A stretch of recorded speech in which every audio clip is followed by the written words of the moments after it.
میں مبلغ بنوں سنتوں کا، خوب چرچا کروں سنتوں کا، ہو کرم بہر خاک مدینہ۔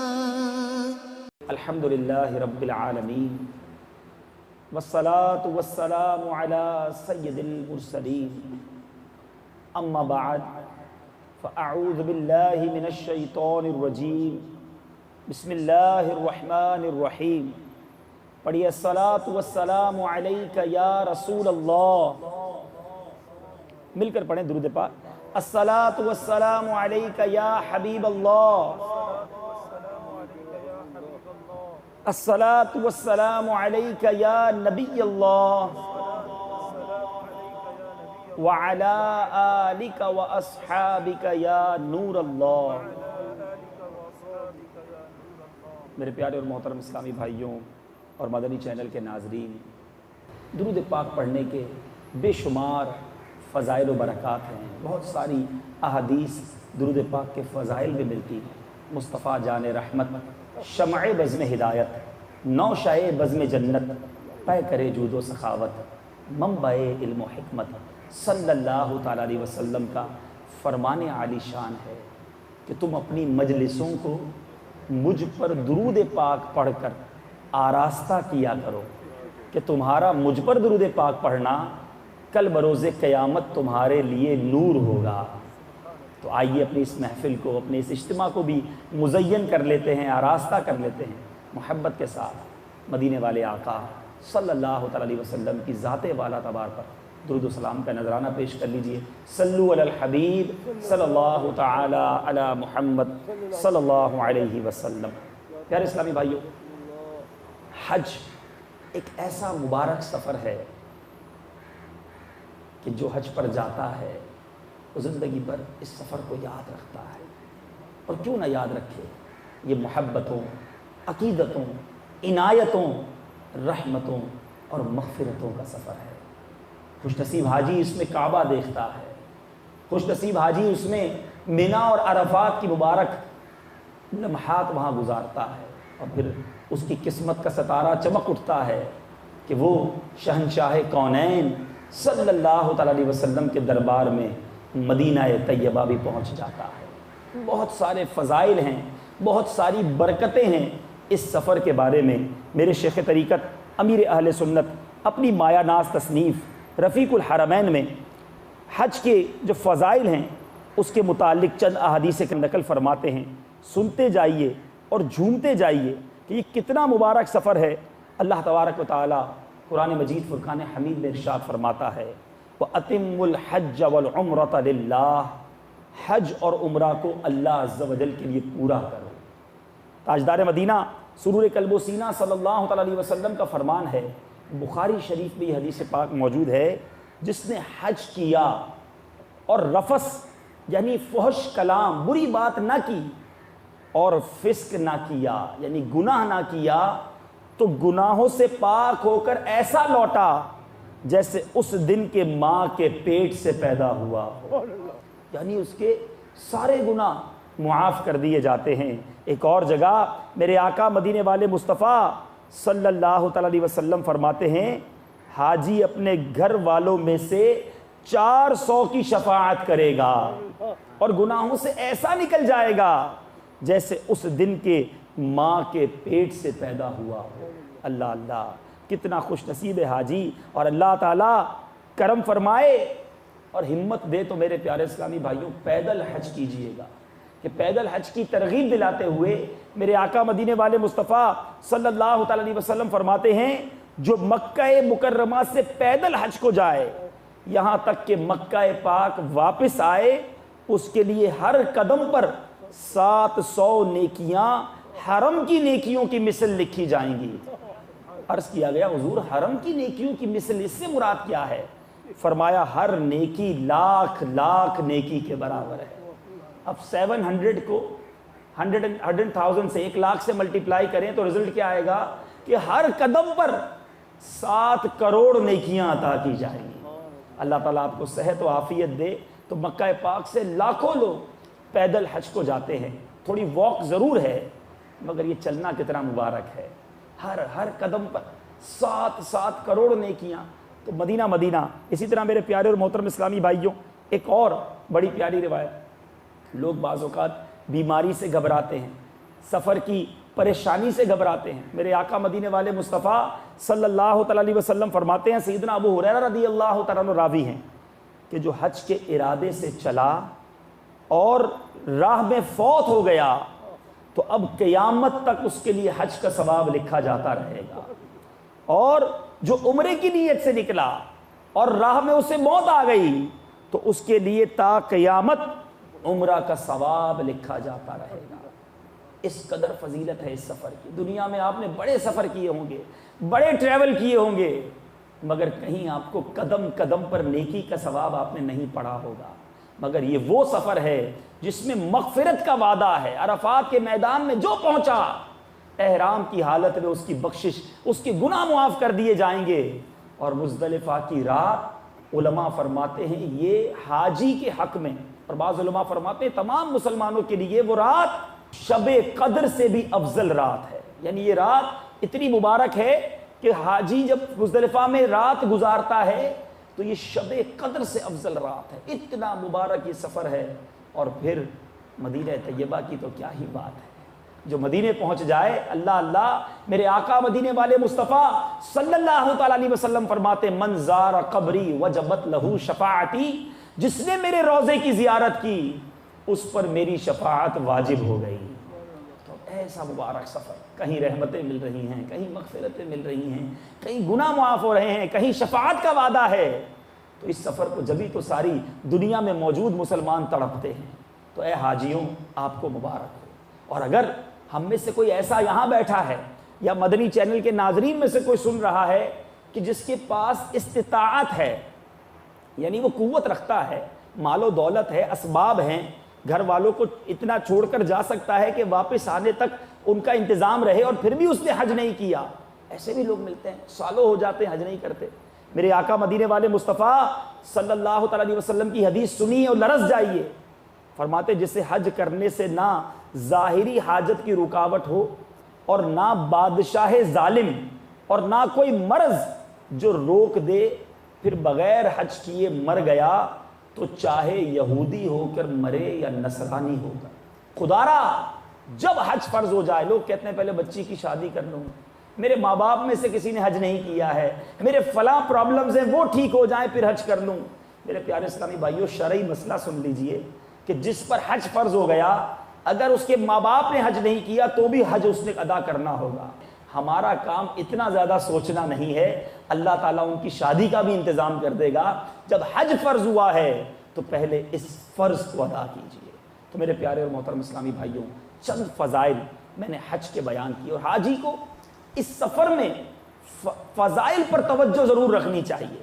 جب تک آپ اس سفر میں مکہ پاک کے فضائل، حج کی برکتیں کیا ہیں، مدینہ طیبہ کیا ہے، اس کی فضیلت کیا ہے، اگر یہ ذہن میں رکھیں گے تو پورا سفر باادب گزرے گا، ذوق و شوق میں گزرے گا۔ اب آتے ہیں سفر کرتے وقت نیت کیا ہونی چاہیے۔ دیکھیں اس کا بڑا دخل ہے، حدیث پاک بخاری شریف کی سب سے پہلی حدیث ہے، انما الاعمال بالنیات، اعمال کا دار و مدار نیتوں پر ہے۔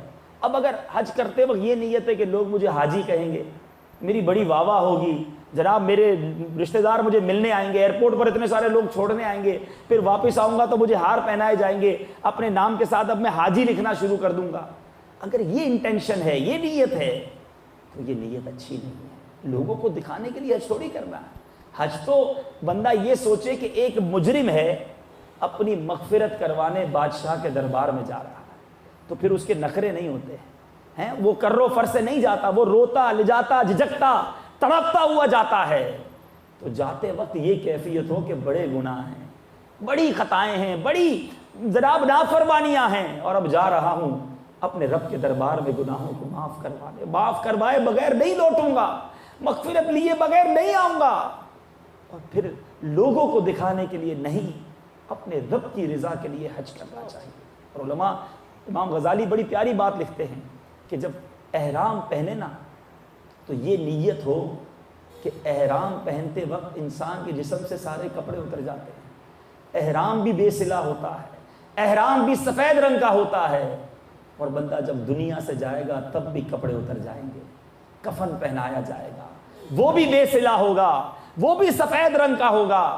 تو احرام پہنے تو اپنے کفن کو یاد کرے، جب سفر کو گھر سے نکلے تو اپنے آخرت کے سفر کو یاد رکھے کہ اب جس طرح میں اپنے گھر والوں کو الوداع کہہ کے جا رہا ہوں، ایک وقت ایسا آنا ہے جب مجھے اپنے گھر بار کو چھوڑ کر نکلنا ہے، اور جب میدان عرفات میں حاضر ہو، لاکھوں لاکھ حجاج جمع ہوں گے، تو اس دن محشر کے میدان کو یاد کرے کہ ایک میدان ایسا سجنا ہے جب ساری دنیا سے لوگ وہاں جمع ہوں گے اور وہاں بھی فیصلہ ہونا ہوگا۔ تو میرے پیارے اسلامی بھائیوں، یہ سفر بہت رقت کے ساتھ کیجئے گا، ادب کے ساتھ کیجئے گا۔ اور آپ نے یہ حدیث پاک سنی، بخاری شریف کی جو میں نے حدیث سنا، یہ بڑی اہم بات ہے۔ there are some conditions، پیارے آقا نے 2 کنڈیشن بیان کی ہیں کہ جو یہ 2 کام نہیں کرے گا اس کی بخشش ہوگی، اس کے گناہ معاف ہوں گے۔ وہ 2 کام کیا ہیں؟ فحش بات نہ کرے، رفث نہ کرے، اور گناہ نہ کرے۔ اب پرابلم یہ ہے کہ ہماری عادتیں ایسی بن گئی ہیں کہ یہاں بھی بیٹھتے ہیں تو ہنسی مذاق، گپ شپ، دنیا کی باتیں، معاذ اللہ گالی گلوچ، فحش باتیں۔ تو اب جس کی عادت بنی ہوئی ہوگی وہ وہاں بھی نہیں بچ پائے گا۔ اور گناہ کی عادت، اگر یہاں بھی نمازوں میں سستی ہے جناب، جھوٹ بولنے کی عادت ہے، اور کسی کا دل توڑنے کی عادت ہے، بہت سارے ایسے گناہ ہیں جو بندہ وہاں بھی کر سکتا ہے۔ سنبھل کر پاؤں رکھنا حاجیوں شہر مدینہ میں، سنبھل کر پاؤں رکھنا حاجیوں شہر مدینہ میں، کہیں ایسا نہ ہو سارا سفر بیکار ہو جائے، کہیں ایسا نہ ہو سارا سفر بیکار ہو جائے۔ دیکھیں وہاں ہم نیکیاں کمانے جا رہے ہیں، اور اگر وہاں جا کر بھی گناہوں کا سلسلہ رہا تو حج میں بھی جو وعدہ ہے گناہ معاف ہونے کا وہ بھی نہیں ہوگا۔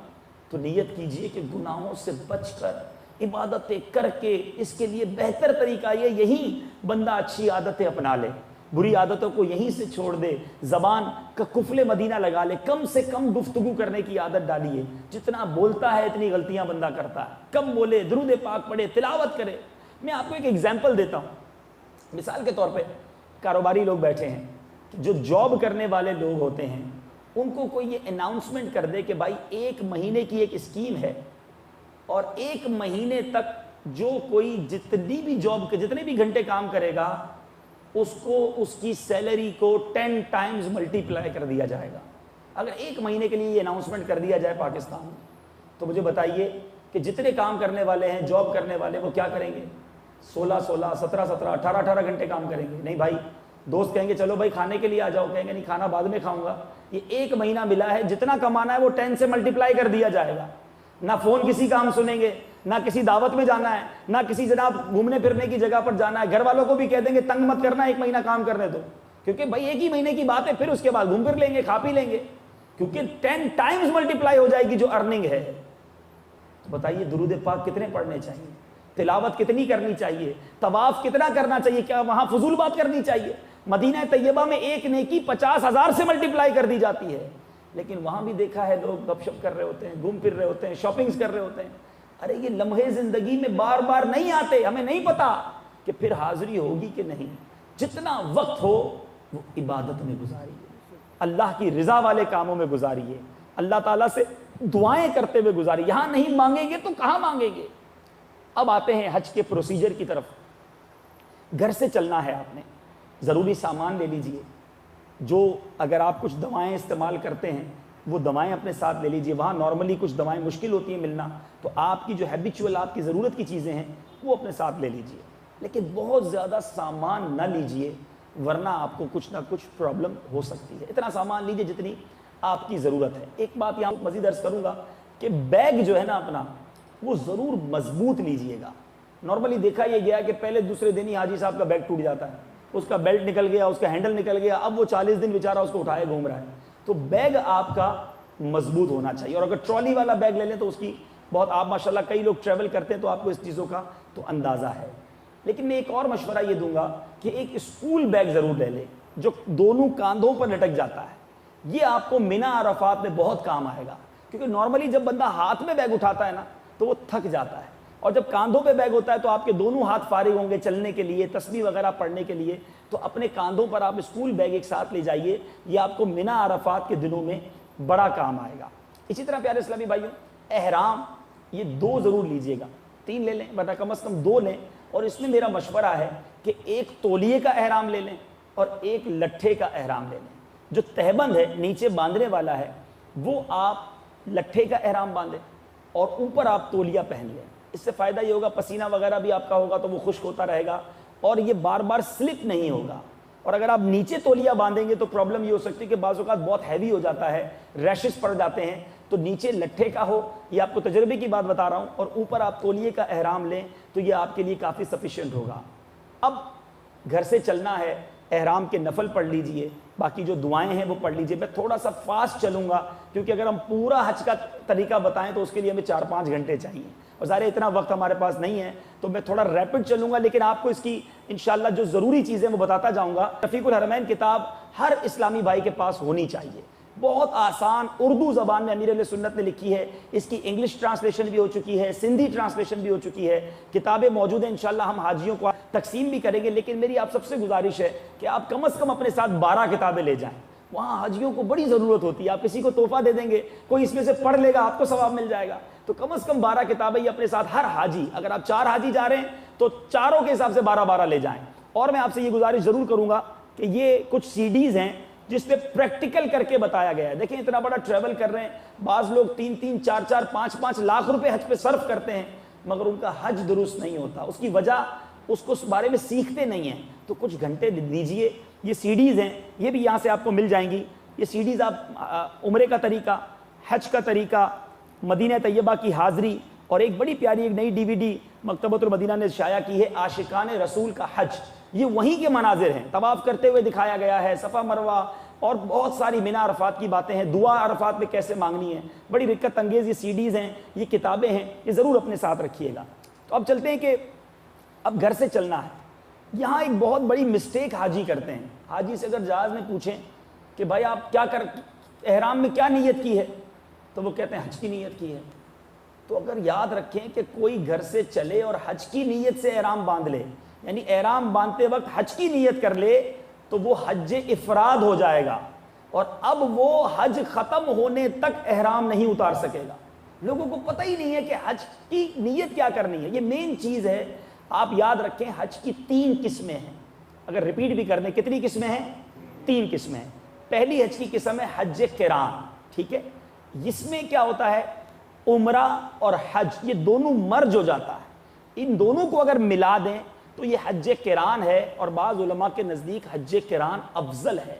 لیکن اس میں جب آپ اپنے وطن سے چلیں گے احرام باندھ کر، جب سے لے کر 10 کو یا 11 کو جب آپ قربانی وغیرہ سے فارغ نہیں ہوں گے تب تک احرام نہیں اترے گا، یہ حج قران ہے، عمرہ اور حج دونوں شامل۔ دوسری حج کی قسم ہے حج افراد، ٹھیک ہے، اس میں صرف حج ہوتا ہے، یعنی آپ جب اپنے گھر سے چلے حج کی نیت سے احرام باندھیں، آپ نے عمرہ نہیں کرنا، صرف حج کرنا ہے، تو یہ حج افراد ہے۔ اس میں بھی احرام نہیں اترے گا جب تک آپ رمی اور قربانی سے 10 ذو الحجہ کو فارغ نہیں ہو جائیں گے۔ تیسرا حج ہے حج تمتع، ٹھیک ہے، تمتع کہتے ہیں فائدہ اٹھانا، ٹھیک ہے، تو اب یہ تمتع کرنے والا حاجی کہلاتا ہے متمتع۔ اگر یاد بھی نہ رہے تو کوئی ٹینشن نہیں ہے، حج تمتع، پاکستان اور باہر کے ممالک کے لوگ زیادہ تر حج تمتع ہی کرتے ہیں۔ اس میں آسانی کیا ہے کہ آپ نے یہاں سے احرام حج کا نہیں باندھنا، یاد رکھیے گا، آپ نے یہاں سے عمرے کا احرام باندھنا ہے، وہاں پہنچے عمرہ کر لیا، عمرہ کرنے کے بعد اب حلق وغیرہ کروانے کے بعد جب احرام سے فارغ ہو گئے تو آپ کپڑے پہن لیں، اب آپ نارمل ہو گئے، اب پابندیاں ختم، اب اپنی لائف جس طرح آپ نے گزارنی ہے، طواف کریں، قرآن شریف پڑھیں، حرم جائیں آئیں۔ حج جانے سے پہلے 7 ذو الحجہ کی رات کو یا 8 ذو الحجہ کے صبح اب احرام باندھیں گے حج کا مکہ پاک سے۔ تو اب پتہ چلا حج کی 3 قسمیں ہیں، حج قران، حج تمتع، حج افراد، تینوں حج کیے جا سکتے ہیں، مگر بہتر یہ ہے پاکستان ہندوستان والوں کے لیے آسانی اس میں ہے کہ وہ حج تمتع کریں۔ ہاں میں یہاں ایک مشورہ ضرور دوں گا کہ زندگی میں ایک بار حج قران ضرور کرنا چاہیے، کہ میرے آقا علیہ الصلوۃ والسلام نے ایک ہی حج فرمایا، اور وہ حج قران فرمایا.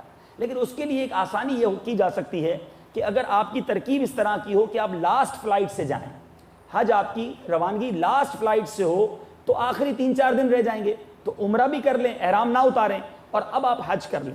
اچھا, حج قران میں ایک اور چیز بھی بڑی اسپیشل ہے کہ جہاں عام احرام کے اندر ایک جرم یعنی ایک صدقہ ہوگا یا دم ہوگا, تو حج قران میں یہ ڈبل ہو جائے گا. یعنی اگر کسی نے ایک غلطی کی تو اس کو 2 جرمانے دینے پڑیں گے. اس کی وجہ یہ ہے کیونکہ اس نے عمرہ بھی کرنا ہے اور حج بھی کرنا ہے, 2 چیزوں کا احرام باندھا ہے, ثواب بھی ڈبل ہے, لیکن پھر جرمانہ بھی جو ہے وہ اسے ڈبل دینا ہوگا. تو بہرحال جیسا حج آپ کرنا چاہیں اس طریقے سے حج کیجئے. تو یہ میں نے ایک بتانی تھی بات, نیت کیا ہوتی ہے وہ اس میں موجود ہے. اب نیت کب کریں, یہ ایک بڑی اسپیشل بات ہے. نارملی حاجی اپنے گھر سے نیت کر کے چلے جاتے ہیں, کچھ لوگ ایئرپورٹ پہنچتے ہی نیت کر لیتے ہیں. دیکھیں بعض اوقات فلائٹس لیٹ ہو جاتی ہیں, یہ آپ کو بھی پتا ہے, اور جو خاص طور پہ کنیکٹڈ فلائٹس ہیں, یعنی کراچی دبئی سے لے کے لوگ جدہ جا رہے ہیں, ریاض سے جا رہے ہیں, دمام سے جا رہے ہیں, تو آپ سے گزارش یہ ہے کہ جہاں سے آپ کی کنیکٹڈ فلائٹ ہے, جب وہاں سے ٹورڈز فائنل ڈیسٹینیشن, آخری آپ کا جو اسٹیشن جدہ شریف ہو یا مدینہ طیبہ, تو ظاہر آپ احرام پہن کے نہیں جائیں گے. اب یہ بھی دیکھا گیا ایئرپورٹ پہ لوگ ملتے, کہاں جا رہے ہو بھائی, مدینہ شریف جا رہے ہیں. بھائی احرام کیوں پہن لیا آپ نے؟ ان کو یہ بھی نہیں پتا کہ مدینہ پاک احرام کے بغیر جانا ہوتا ہے, مکہ پاک کے لیے احرام ضروری ہے. اب دیوانے احرام پہن کر نیت کر کے مدینے پہنچ جاتے ہوں گے, ان کا کیا بنتا ہوگا کہ خدا را. اور یہ میں ابروڈ جو ہمارے لوگ رہتے ہیں ان سے بھی کہوں گا, وہاں ملتے ہیں لوگ 70-80 سال کے بوڑھے ہوتے ہیں, بوڑھیاں ہوتی ہیں, کہتے ہیں آپ اکیلے آئے؟ ہاں ہمارا بیٹا امریکہ میں ہے, ہمارا بیٹا UK میں ہے, اس نے پیسے بھیج دیے, ہم حج کرنے آ گئے. ارے بھائی, ماں باپ کو صرف پیسے کی نہیں آپ کی بھی ضرورت ہے. خود جائیے صاحب, خدمت کیجیے ان کی. بوڑھے ماں باپ کو بھیج دیا, وہ پریشان ہو رہے ہیں, وہاں پر روتے ہیں, نہ راستے ملتے ہیں ان کو, نہ ان کو کچھ پتا ہوتا ہے, نہ ان کو یہ پتا ہے حج کیا ہے. تو پیسے دینے سے حج نہیں ہوتا, تربیت دیجیے, سکھائیے حج کیا ہے, پھر بھیجیے تاکہ وہ صحیح اعمال بجا لائیں. جو لوگ عرفات گئے ہیں, اللہ تعالیٰ آپ کو بار بار حاضری عطا فرمائے. میں لا علمی کی بات بتاؤں آپ کو, عرفہ کے دن جو عرفات کے میدان میں داخل ہوگا اس کا حج ہوگا نا. ایسے بھی ہوتے ہیں جو عرفہ کے دن میدان عرفات کے باہر بیٹھے ہوئے ہوتے ہیں, ہزاروں ہزار. میں 200-300 کی بات نہیں کر رہا, آپ اس بار اگر پیدل جائیں تو نوٹ کیجئے گا, عرفات اسٹارٹس ہیئر کا بورڈ لگا ہوا ہے, عربی زبان میں بھی لکھا ہوا ہے عرفات بدایا, لیکن بس وہ لوگ بیٹھے ہیں تو سمجھے یہیں عرفات آ گیا, وہیں بیٹھ گئے. چند فٹ اور چند میٹر کے فاصلے سے وہ عرفات میں داخل ہی نہیں ہوتے, ان کا حج ہی نہیں ہوتا. اتنا سفر کیا اور بغیر حج کے واپس آ گئے. وجہ علم دین سے دوری, سیکھا نہیں. دیکھیں حج پر جانا کوئی یہ کوئی ایسا ٹریول نہیں ہے کہ غلطی ہو گئی تو کوئی مسئلہ نہیں, یہ یہاں قدم قدم پر ہمیں سیکھ کر جانا چاہیے. تو اینی وے, اب آتے ہیں کہ آپ نے گھر سے احرام کی نیت نہیں کرنی. اب چاہتے ہیں احرام کی چادریں پہننا, پہن لیں, کوئی بات نہیں. چادریں پہننے سے احرام نہیں ہو جاتا جب تک آپ نیت نہ کریں کہ میں احرام کی نیت کرتا ہوں. اچھا, احرام میں کن کن چیزوں سے بچنا ہے؟ خوشبو سے بچنا ہے, ٹھیک ہے. بال وغیرہ آپ اس میں نہیں کاٹ سکتے, سلے ہوئے کپڑے نہیں پہن سکتے. جو اسلامی بھائی ہیں, مرد ہیں, سر پر کوئی چیز نہیں, کپڑا وغیرہ نہیں رکھ سکتے, چہرے پر نہیں رکھ سکتے. اسلامی بہنیں جو وہ نارمل کپڑے پہنیں گی, صرف ان کو چہرہ جو ہے وہ کھولنا ہے. اور بھی اس کی کچھ شرائط ہیں, میں آپ کو بیسک چیزیں بتاتا ہوا جا رہا ہوں. احرام میں سب سے زیادہ دم یا صدقہ جو حاجیوں کو میں نے نوٹ کیا ہے ہوتا ہے, یہ نارملی جو ہم دیکھتے ہیں وہ خوشبو کی وجہ سے ہوتا ہے. بھول جاتا ہے, پرفیوم لگا لیا, کسی طرح عطر ہاتھ میں آ گیا, زیادہ خوشبو لگ گئی. تو دم کب ہوگا؟ اتنی خوشبو لگ جائے کہ لوگ کہیں بہت خوشبو ہے, تو اس پر دم ہو جائے گا. دم سے مراد آپ کو بکرا دینا ہوگا یا بکری ذبح کرنی ہوگی, حرم کے اندر ہی, حدود حرم نہیں. اور اتنی لگ جائے کہ بہت زیادہ نہیں ہے, تو اب صدقہ. اور صدقہ کیا ہے؟ صدقہ فطر, یعنی جتنا صدقہ فطر ہے. تو نارملی آپ کو یہ بھی مشورہ دوں گا کہ جب حج کمپلیٹ ہو جائے تو 5, 7, 8, اللہ جتنا دے, 10 اللہ تعالیٰ نے عطا فرمائے تو 10, 12 صدقہ فطر دے دیا کرے. ہمیں نہیں پتا کب کیا غلطی ہو گئی, منہ پہ کبھی کپڑا آ جاتا ہے, کبھی سر پہ کپڑا آ جاتا ہے, کبھی کوئی بال ہاتھ لگاتے تو بال نکل آتا ہے. تو صدقے کچھ نہ کچھ ایکسٹرا دے دینے چاہیے, ٹھیک ہے. اب وہ کہاں دینے ہیں؟ وہ وہاں پر کوئی شرعی فقیر آپ کو مل جائے, یا دعوت اسلامی کے اسلامی بھائی ملے تو وہ بھی ترکیب بنا دیتے ہیں. تو اب یہ میں نے عرض کرنا تھا کہ خوشبو سے آپ نے بہت زیادہ احتیاط کرنی ہے. بدقسمتی سے ہماری ایئر لائنز کے اندر اب اللہ تعالیٰ کرے کہ کوئی یہ سلسلہ چینل پر کوئی ایئر لائن والا بھی دیکھے کہ ایئر لائنز کے اندر پرفیومڈ ٹیشو سرو کیے جاتے ہیں حاجیوں کو. اب ان کو کون سمجھائے کہ احرام کے اندر انہوں نے پرفیوم ٹیشو کھولنا ہے, خالی ہاتھ پہ رکھنا ہے اور دم ہو جانا ہے, اتنا اس میں خوشبو ہوتی ہے. لیکن پتہ نہیں کیا اب ان کو سمجھائیں. اللہ کرے کوئی ایئر لائن والے سن رہے ہو تو یہ بتائیں ان کو کہ جو فلائٹ خاص طور پہ حج فلائٹ ہے یا حاجی جا رہے ہیں, عمرے پہ جا رہے ہیں, اس پہ پرفیوم ٹیشو کی کیا حاجت ہے؟ اس کو منع ہے احرام باندھنے والے کو یہ ٹیشو پیپر یا یہ خوشبو. اینی وے, تو آپ نے ان چیزوں سے ضرور بچنا ہے. نیت کہاں کریں گے آپ؟ میرا مشورہ یہ ہے جب آپ کی فلائٹ ٹیک آف ہو جائے اور فلائٹ سیدھی ہو جائے, اب آپ احرام کی نیت وہاں کیجئے, تاکہ فلائٹ, اب آپ کی پابندیاں شروع ہو جائیں گی نا. آپ نے ایئرپورٹ پہ کر لی, فلائٹ ایک دن ڈیلے ہو گئی, اب آپ گھر تو آ جائیں گے لیکن ہوں گے احرام کے اندر. آپ کی پابندیاں گھر کے اندر بھی شروع رہیں گی. تو آپ فلائٹ ٹیک آف کے بعد نیت کر لیں. کچھ لوگ کیا کرتے ہیں کہ ہر ایئر لائن کے اندر اعلان ضرور ہوتا ہے کہ میقات آنے والا ہے, آپ احرام باندھ لیجئے. لیکن اس میں مشورہ دوں گا کہ اس کا ویٹ نہ کیا جائے, کیونکہ وہ نارملی آدھا گھنٹہ پہلے, جدہ شریف آنے سے آدھا گھنٹہ پہلے جو ہے وہ اعلان ہوتا ہے. اور ظاہر وہی میقات کی جگہ ہے, اس سے پہلے جس نے بھی احرام باندھ لیا اس نے ٹھیک کیا. مگر بعض اوقات حاجی جو تھکا ہوا ہوتا ہے, گھر سے چلا ہے, اب اس کے جہاز میں آنکھ لگ گئی اور اس نے کہا بھائی جب میقات آئے گی جب نیت کروں گا, اور جب آنکھ کھلی تو جدہ ایئرپورٹ آ چکا تھا, تو اب اس پر دم ہو جائے گا, کیونکہ بغیر احرام کے میقات کو کراس نہیں کر سکتے. ٹھیک ہے, تو آپ جہاز ٹیک آف ہونے کے بعد کچھ دیر کے بعد آپ نیت ضرور کر لیجئے. اور نیت جو حج کرنا ہے, یو ہیو ٹو نو کہ آپ حج تمتع کر رہے ہیں, آپ حج افراد کر رہے ہیں یا حج قران کر رہے ہیں, اس کی نیت کرنی ہے. نارملی حج تمتع کرتے ہیں تو عمرہ کی نیت کریں گے. عمرہ کی نیت کیا ہے یہاں موجود ہے. جیسے ہی نیت کریں, اب ایک بڑا ہی مبارک وظیفہ آپ کے لیے ہے کہ پڑھتے جائیے, رحمتیں لوٹتے جائیے. آئیے مل کر پڑھتے ہیں, ایک سما بن جائے گا, مکے کی یاد تازہ ہو جائے گی. لبیک اللہم لبیک لبیک لا شریک لک لبیک ان الحمد والنعمت لک والملک لا شریک لک لبیک اللہم لبیک لبیک لا شریک لک لبیک ان الحمد والنعمت لک والملک لا شریک لک. صلو علی الحبیب صلی اللہ تعالی علی محمد صلی اللہ علیہ وسلم. یاد رکھیے کہ جب احرام کی نیت کریں گے تو ایک بار لبیک کہنا لازمی ہے اور 3 بار کہنا افضل ہے.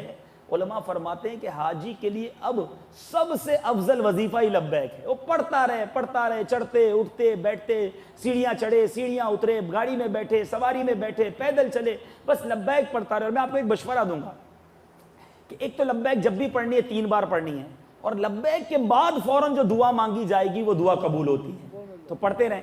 اور لبیک پڑھتے وقت ایک تو لبیک یاد ہونی چاہیے نا, کتاب میں دیکھ کر پڑھیں گے 2 4 6 بار 12 بار پڑھیں گے یاد ہو جائے گی. لیکن لبیک کا اگر معنی پتا ہوگا نا آپ کو, میننگز, پھر جو اس کا مزہ ہے نا, اللہ اللہ اللہ, اس کا معنی سنیے آپ. لبیک اللہم لبیک, میں حاضر ہوں اے اللہ, میں حاضر ہوں. لبیک لا شریک لک لبیک, میں حاضر ہوں, تیرا کوئی شریک نہیں, میں حاضر ہوں.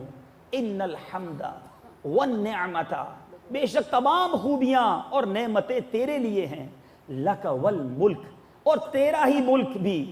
لا شریک لک, تیرا کوئی شریک نہیں. یعنی بندہ گویا اپنی حاضری لگا رہا ہے. مل کر پڑھتے ہیں. لبیک اللہم لبیک لبیک لا شریک لک لبیک ان الحمد والنعمت لک والملک لا شریک لک لبیک اللہم لبیک لبیک لا شریک لک لبیک ان الحمد والنعمت لک والملک لا شریک لک لبیک اللہم لبیک لبیک لا شریک لک لبیک ان الحمد والنعمت لک والملک لا شریک لک. صلو علی الحبیب صلی اللہ تعالی علی محمد صلی اللہ علیہ وسلم. مرد حضرات کے لیے ایک اور احتیاط بتاتا چلوں کہ نارملی کسی قسم کا انڈر گارمنٹ بھی احرام میں نہیں پہن سکتے. لوگوں کو نہیں پتا ہوتا, کوئی بتاتا بھی نہیں ہے, شرم میں پوچھتے بھی نہیں ہیں, اور پھر حج کر لیتے ہیں, اس کے بعد پتہ چلتا ہے. تو بھائی احرام میں صرف جسم پر 2 بے سلی چادریں ہی ہوں گی, ٹھیک ہے. اچھا, اب آپ نے نیت کر لی, جدہ ایئرپورٹ آیا. جدہ ایئرپورٹ پر ایک مشورہ دوں گا آپ کو کہ مینٹلی پریپیئرڈ ہو کر جائیے گا کہ آپ کو 7-8 گھنٹے لگنے ہیں, اور یہ پورا سفر جو ہے نا یہ صبر کا سفر ہے. اب وہاں بے صبری, بے چینی, لڑائی جھگڑا, ابھی تک فلائٹ نہیں آئی, ابھی تک بس نہیں آئی, مولم کے لوگ کہاں ہیں, ایسا ہی جناب نظام ہے, بیڑا غرق کر دیا ہے نظام کا, اتنی باتیں کریں گے, اتنی باتیں کریں گے. ارے بھائی اتنی باتوں کے بجائے لبیک پڑھ لیتے. آپ یہاں کوئی بزنس میٹنگ کے لیے تو آئی نہیں ہے کہ آپ لیٹ ہو جائیں گے تو آپ کی بزنس میٹنگ لیٹ ہو جائے گی. آپ نکل پڑے گھر سے, 30 دن 15 دن مہینے کے لیے آپ نکل چکے ہیں. اب ہر قدم نیکیاں کمائیے. ایئرپورٹ پر صبر کر رہے ہیں, اس کا ثواب مل رہا ہے. لبیک پڑھ رہے ہیں, اس کا ثواب مل رہا ہے. آرام, سکون, وقار, بے صبری نہیں ہونی چاہیے اس سفر میں. یہ پورے سفر میں اگر آپ خدا کے واسطے اس مدنی پھول کو اپنے ساتھ رکھ لیں کہ میں نے بے صبری نہیں کرنی, اتنی جلدی کیا ہے, اگر یہ ذہن بن جائے گا آپ پورا سفر بہت آسانی کے ساتھ کر لیں گے. تو مینٹلی آپ پریپیئرڈ رہیے گا. بہت رش ہوتا ہے, بسیں آتی ہیں, مکہ پاک ٹرانزٹ کیا جاتا ہے, اس میں ٹائم لگتا ہے. اینی وے, اب مکہ پاک آپ پہنچے. یہ وہ مبارک جگہ ہے جہاں میرے پیارے آقا علیہ الصلوۃ والسلام کی ولادت ہوئی. یہاں پر قدم قدم پر میرے آقا کی یادیں ہیں. یہ وہ جگہ ہے جہاں ایک نیکی 1 لاکھ نیکی کے برابر ہے. تو بس اب لگ جائیے نیکیاں کرنے میں. معاذ اللہ وہاں بھی لوگوں کو دیکھا ہے کہ رومز میں چونکہ ٹیلی ویژن وغیرہ ہوتے ہیں تو خبریں سننے کے بہانے جناب خبریں لگا دیتے ہیں, اس میں میوزک بھی چلتا ہے, بے پردہ عورت بھی آتی ہے. 1 گناہ لاکھ گناہ ہے. چھوڑ دیجیے ان چیزوں کو. آپ اس لیے تھوڑی آئے ہیں یہاں پر, آپ اپنے رب سے مغفرت لینے آئے ہیں. وقت گزاریے حرم میں, جتنا وقت ہو سکتا ہے حرم میں گزاریے. یقین کریں بعد میں صرف یادیں رہ جاتی ہیں کہ کاش اور طواف کر لیتا, کاش اور تلاوت کر لیتا, کاش اور وقت گزار لیتا, کاش یہ سستیاں نہ کرتا. تو جتنا وقت ہے اس کو سمجھ لیجئے کہ کیش کیجئے. اب ایک اور یہاں پر ہری کرتے ہیں, جلدی کرتے ہیں کہ جیسے ہی مکہ پاک پہنچتے ہیں فوراً جناب عمرہ کرنے جانا. ارے بھائی ابھی آپ 12 15 16 18 20 گھنٹے کا سفر کر کے پہنچے, تھکے ہوئے ہیں, اتنی جلدی کیا ہے. تھوڑا سا ریسٹ کر لینا چاہیے. سامان رکھیں روم میں اور ریسٹ کر لیں, نیند کر لیں. بھوک لگی ہے تو کھانا بھی کھا لیں, کیونکہ اب آپ کعبے پر پہلی نظر ڈالنے جا رہے ہیں. جتنا فریش ہوں گے اتنا اچھے انداز سے دعا مانگ سکیں گے, آنسو بہا سکیں گے, رب کی بارگاہ میں گر گڑا سکیں گے. تھکا ہوا آدمی ویسے ہی بے چین ہوتا ہے, تو تھوڑا سا فریش ہو کر جلدی نہ مچائیں. اور اب آپ کعبے شریف کی پہلی حاضری کو چلیں. آئے ہائے, تصور جمع ہو, آنکھیں جھکی ہوں, اور بس بندہ اپنے گناہوں کو یاد کرے کہ میں رحمان کے گھر کی طرف جا رہا ہوں, کہ جہاں رحمت ہر وقت برس رہی ہے. کعبہ وہ ہے جہاں مستجاب ہے. اس دیوار پر 70,000 فرشتے ہر وقت دعاؤں کی آمین کہنے کے لیے موجود ہوتے ہیں. تو اب کعبے میں حرم میں داخل ہوں, با وضو داخل ہوں, اور اب روتے ہوئے کاش داخل ہوں, اور یہ تصور ہو کہ ایک بھاگا ہوا مجرم اپنے رب کے دربار میں پیش ہونے جا رہا ہے. ہیبت سے کانپ رہا ہو, کبھی گناہ یاد آئے تو شرم سے رک جائے, کبھی رب کی رحمت یاد آئے تو دیوانہ وار چلنا شروع کر دے. کعبہ مشرفہ کے جب سامنے پہنچے اب اشک بہنے دیجئے. اور میرے پیارے اور محترم اسلامی بھائیوں, اب پیارے پیارے کعبہ کا دیدار کیجئے. یہ وہ وقت ہے, علماء فرماتے ہیں کہ کعبے پر جب پہلی نظر پڑتی ہے جو دعا مانگی جائے وہ دعا قبول ہوتی ہے. تو اس وقت کیا دعا مانگنی چاہیے؟ امیر علیہ سنت اپنی کتاب میں لکھتے ہیں 3 بار پڑھے لا الہ الا اللہ واللہ اکبر, اور درود شریف پڑھ کر دعا مانگے. اب جو دعا مانگیں گے وہ دعا قبول ہوگی. میرے پیارے اسلامی بھائیو, چاہیں تو یہ بھی دعا مانگ سکتے ہیں, یا اللہ عز و جل میں جب بھی کوئی جائز دعا کروں میری دعا قبول فرمانا.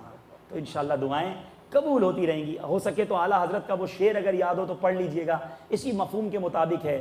یا الہی جو دعائیں نیک ہم تجھ سے کریں, یا الہی جو دعائیں نیک ہم تجھ سے کریں, قدسیوں کے لب سے آمین ربنا کا ساتھ ہو.